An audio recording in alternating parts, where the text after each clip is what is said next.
Olá, mestre, tudo bem? Aqui é o professor José Neto.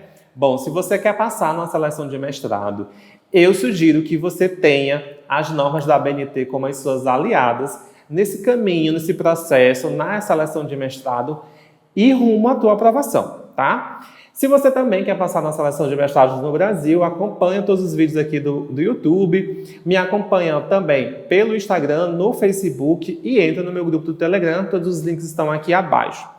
Não sei se você tem ranço das normas da ABNT por conta da graduação, tem alguma raivinha delas, mas se você tem, deixa tudo isso de lado, porque o importante é a tua aprovação e essas normas, elas sim podem ser as suas aliadas no teu processo seletivo, na tua aprovação. Por quê? Eu costumo falar para os meus alunos, eu tenho um curso de aprovação em mestrados, e eu falo o seguinte, olha, o sucesso do teu projeto, um projeto bem escrito, um projeto que vai te dar uma nota legal no processo seletivo de mestrado, o sucesso está nos detalhes. E os detalhes são nada mais, nada menos do que você obedecer às principais normas da ABNT que são voltadas para o mundo acadêmico. Existem várias normas voltadas para o mundo acadêmico que a ABNT tem, mas eu considero que são 3 as principais normas que você que está aí no processo seletivo precisa reservar um tempinho, sentar, dar uma lida e entender alguns pontos específicos dessas normas. Que é a norma 14.724, essa norma, ela é mais genérica, assim, fala mais sobre estrutura de trabalho, pontos mais gerais de um trabalho acadêmico. A norma 10.520, que é a norma de citações, certo? Vai falar sobre o que é citação direta, indireta, e enfim, como que você tem que construir da forma correta essas normas. E a 6023, que é a norma de referências. Vai te falar o quê? O que é uma referência, como que essa lista de referências ao final do projeto, ela deve ser construída, o que tem que ter dentro de cada uma das referências, livro, capítulo de livro, leis, artigos científicos. Então, essas 3 normas são as principais, ok? Por quê? Na minha experiência como orientador, como avaliador de bancas, mestrado, doutorado, desde a graduação, TCC, especialização, também como revisor de revistas científicas e também como mentor, porque eu faço algumas mentorias com pessoas que querem entrar para o mestrado, né, que estão ali construindo projetos na seleção de mestrado, eu vejo que os principais erros, aquilo que realmente salta aos olhos, é exatamente isso.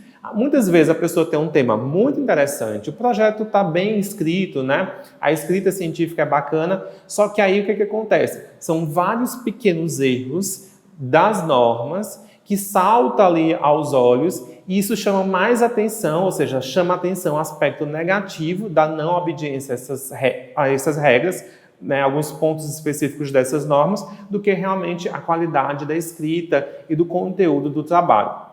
E aí é esse o ponto-chave que você precisa entender. Lá no processo seletivo, os programas de pós-graduação eles possuem uma ficha e nessa ficha existe um ponto lá de avaliação dos projetos que é a questão das normas. E aí essa pontuação varia de programa para programa, né? Tem programa que é meio ponto, tem programa que a obediência a essas normas é 1 ponto. Enfim, varia. O importante é que você saiba que você vai ser avaliado em relação a isso também.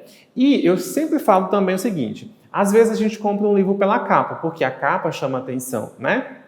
E muitas vezes a gente deixa de comer uma determinada comida, né, pela aparência, tá feio, esquisito. E aí a gente acaba não se aproximando, não experimentando aquilo que talvez possivelmente ali tá bem saboroso, foi bem construído, mas a aparência não é tão legal assim. Isso vale para o trabalho acadêmico. Então, quando o professor ele recebe um projeto nas mãos, o que acontece? A primeira coisa é a estética do trabalho. Então, se você apresenta um trabalho totalmente desformatado, se você tem um projeto que aí você fez copia e cola, e aí desformatou, e aí de onde você tirou estava na fonte Times, o teu projeto é na fonte Arial, isso fica muito evidente para o avaliador, porque a gente tem experiência. Não é um projeto, 2 projetos, são vários projetos que a gente avalia durante o ano. A gente sabe identificar fontes diferentes, tamanho de fonte. Às vezes tem um parágrafo que tá tamanho 12, só que aí no meio do parágrafo a pessoa fez um cola lá, né? Ele copiou e colou, e aí tem lá uma linha inteira de tamanho 11. Então a gente consegue identificar. O que eu falo dos detalhes é exatamente isso. São detalhes que fazem a diferença e que não passa despercebido pelos professores avaliadores por conta da experiência que a gente tem em ler trabalhos acadêmicos e entender que as normas são importantes para a padronização do trabalho técnico-científico. Então, fique muito atento em relação a isso. Eu vou deixar aqui o número certinho dessas normas para você fazer uma consulta aí, dá um Google, joga aí no Google, você encontra. Se você não encontrar as normas, possivelmente você vai encontrar um resumo das normas em algum site de alguma instituição de ensino superior, tá? Então é isso. Se tiver alguma dúvida em relação a isso, deixa o comentário aqui embaixo, deixa a tua pergunta para que eu possa gravar outros vídeos em relação a essa temática para você. Curte, comenta, compartilha, ativa as notificações que aí você recebe um e-mail todos os dias, é avisado toda vez que sai um vídeo desse canal, que sai um vídeo por dia durante esse ano de 2020. Certo? Até o próximo vídeo. Tchau, tchau.